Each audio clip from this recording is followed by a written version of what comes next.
میرے بھائیوں نبیوں کو دیکھو، حضرت ابراہیم علیہ السلام کی زندگی کو دیکھو. حضرت ابراہیم کو اللہ تعالیٰ نے جب جب قربانی کا حکم دیا اور جو کام کرنے کا اللہ تعالیٰ نے حکم دیا وہ کام حضرت ابراہیم نے کر کے دکھایا.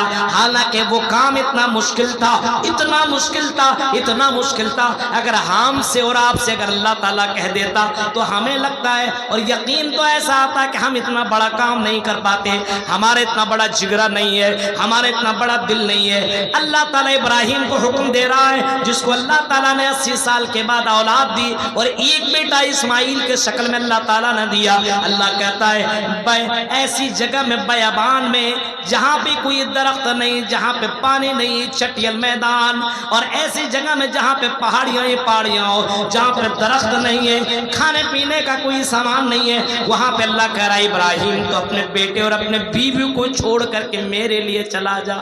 اب بتائیے آپ اپنے بیوی اور بچے کو ایسی جگہ میں، مان لیجئے یہ پٹنہ سمجھ جائیے، وہاں پہ کوئی نہ ہو، پٹنہ جیسی جگہ پہ کوئی نہیں ہے، صرف بیابان، جنگل نہیں ہے، صرف چٹیل میدان ہے، ریگستانی ریگستان ہے، وہاں پہ اپنے بیوی اور بچے کو کون چھوڑ سکتا ہے، وہ بھی دودھ پیتا ہوا بچہ کو؟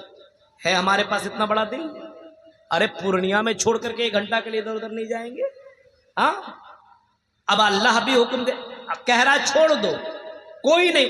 اس زمانے میں تو آپ پورنیہ میں چھوڑ سکتے ہیں، دکان وکان بہت ساری ہے، کھا پی لے گی، کچھ کر لے گی، لیکن وہاں پہ پانی نہیں، رہنے کے لیے جگہ نہیں، درخت نہیں، سایہ نہیں، کچھ نہیں.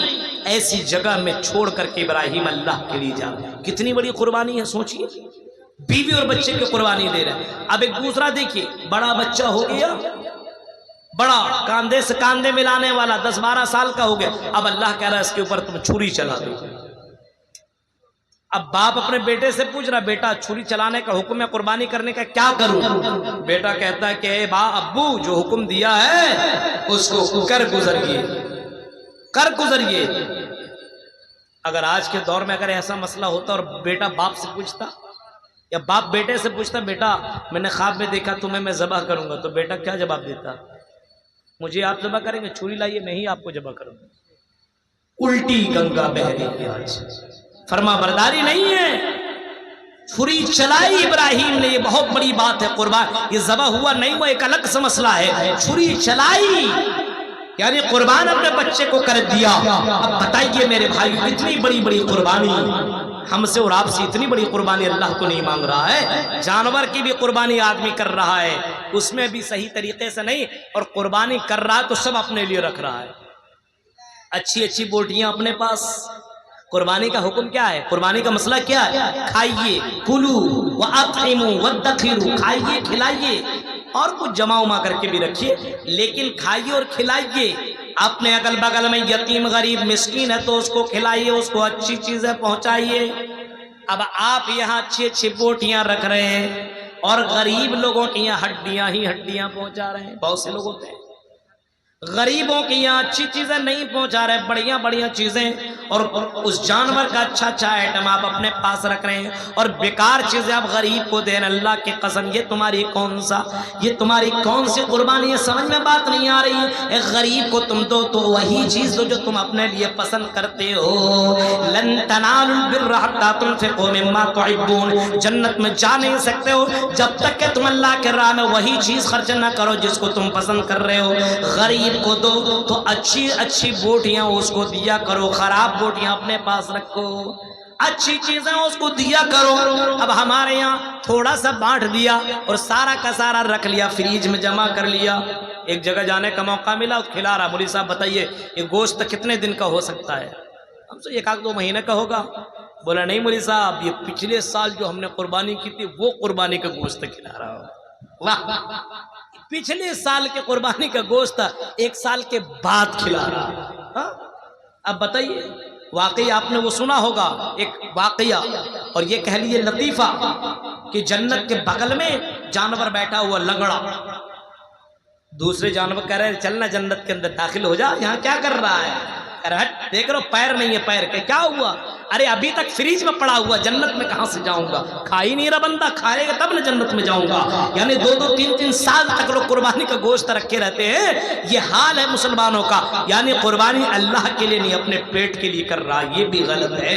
कुर्बानी के जानवर को खाओ, खिलाओ और वहां तक लोगों को बांटो। बहुत से लोग अल्लाह के बंदे ऐसे हैं जो अपने जानते रोज तो हम लोग खा ही रहते हैं, कुर्बानी के दिन कम से कम बांट दो, बांट दो, बांट दो, बहुत अच्छा करते हैं। और कुछ लोग सही तौर पर कुर्बानी नहीं करते, बस कुर्बानी किया, अच्छे अच्छे जानवर अच्छी बोटियां अपने पास रख लिया और उसके बाद कुर्बानी की जानवर की बेहुरमती होना शुरू हो जाती है। उस जानवर का खराब बोटियां अपने गरीब यतीम गरीब बच्चों को बांट देता है, ये भी सही नहीं है। और एक और बात आप जानिए, सुन लीजिए, कुर्बानी का जानवर का गोश्त ये बहुत मुबारक खाना है, बहुत बेहतरीन खाना है। इस गोश्त की बेहुरमती नहीं होनी चाहिए।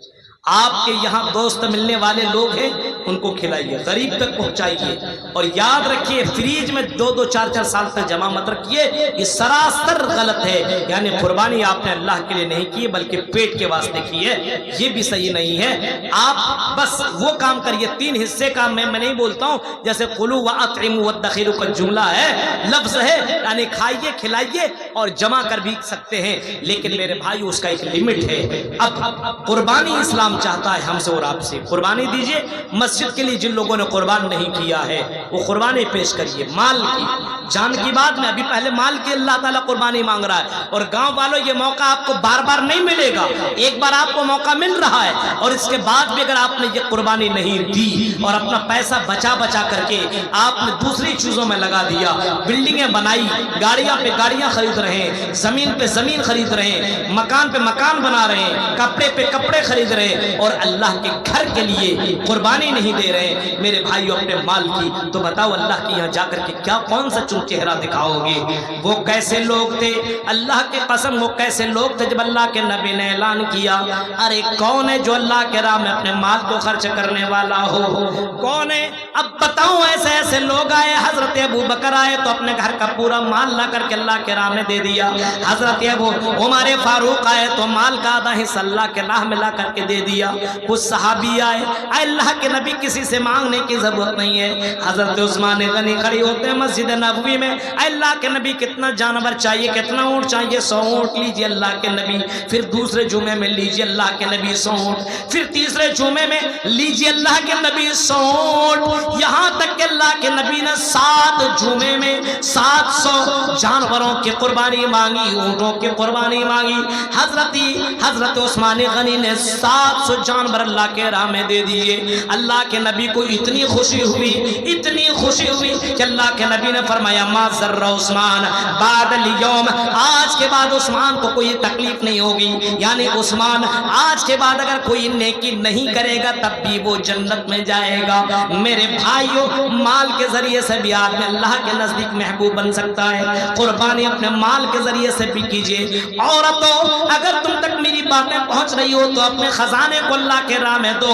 मस्जिद के लिए अपने पायल, अपनी चूड़ियां जो सोने की है, जो चांदी के है, वो अल्लाह के राह में तुम भी दे दो। मेरे भाइयों, जरूरी नहीं कि मैं माइक से ऐलान हो, आप चुपके चुपके मस्जिद के जिम्मेदारान को दे सकती हो। इस वजह से मेरे भाइयों, इस्लाम कुर्बानी चाहता है, इस्लाम के लिए कुर्बानी करो। और आज के इस दौर में अगर हमने कुर्बानी नहीं दी तो मेरे भाइयों, अल्लाह फिर हमारे ऊपर कौन सी रहमत नाजिल करेगा? अल्लाह कहता है जो आदमी मेरी मदद करेगा उसकी हम मदद करेंगे। यानी कुरान की उस आयत करीमा को पढ़ लो, अल्लाह रब्बुल आलमीन कह रहा है और ऐलान करके कह रहा है और चीख करके कह रहा है, जब तुम मेरी मदद करोगे तो हम तुम्हारी मदद करेंगे, जब मेरी मदद करोगे तो हम तुम्हारी मदद करेंगे। अब बताओ, अल्लाह की मदद का मतलब क्या है? यानी मस्जिद को अगर आपने बनाया तो अल्लाह ताला आपकी जिंदगी को बनाएगा। आपने अल्लाह की दीन की हिफाजत की तो अल्लाह ताला आपकी हिफाजत करेगा। आज के दौर में सिर्फ जानवर की कुर्बानी की नहीं, अपने माल की, अपनी जिंदगी की कुर्बानी की देने की जरूरत है। अब यही चंद अहम बातें जो मैंने आपके सामने 1 घंटे सवा घंटे के बीच में मैंने रखी है, इस उम्मीद के साथ शायद तो उतर जाए तेरे दिल में मेरी बात। सिर्फ जानवर की कुर्बानी मत दो, दुनिया के लोगों अपने जिंदगी के हर गोशे की कुर्बानी देने की कोशिश करो। जरूरत पड़े तो माल की कुर्बानी दो, जरूरत पड़े तो अपने घर की कुर्बानी दो, जमीन और जायदाद की कुर्बानी दो, जरूरत पड़े तो अपने आप की कुर्बानी दो, और जहां जहां जिस वक्त जरूरत पड़े, वक्त की जरूरत पड़े तो वक्त की कुर्बानी दो। और इसी तरीके से अगर आपकी जमीन अगर मस्जिद के हिस्से में आ रही हो और कुर्बानी देने की बात आ रही तो उस वक्त आप कुर्बानी मस्जिद जमीन की भी दीजिए। ये अल्लाह ताला को बहुत ही ज्यादा, ये सारी अदाएं अल्लाह को बहुत ही पसंद है, और अल्लाह ही के लिए कुर्बानी कीजिए, दिखावे के लिए नहीं। अल्लाह से दुआ है कि बारेला जिन लोगों ने मस्जिद के लिए कुर्बानी दी, माल की या किसी भी शक्ल में कुर्बानी दी है, अल्लाह तो उनकी कुर्बानी को अल्लाह तो कबूल अता फरमा, और अल्लाह के लिए हमें अपने सारे काम को करने के अल्लाह तौफीक अता फरमा। जब तक तुम्हें जिंदा रख, इस्लाम के ऊपर जिंदा रख, जब भी खात्मा हो ईमान के ऊपर खात्मा हो। आमीन। व आखिर दावाना अल्हम्दुलिल्लाहि रब्बिल आलमीन। अस्सलामु अलैकुम व रहमतुल्लाहि व बरकातहू।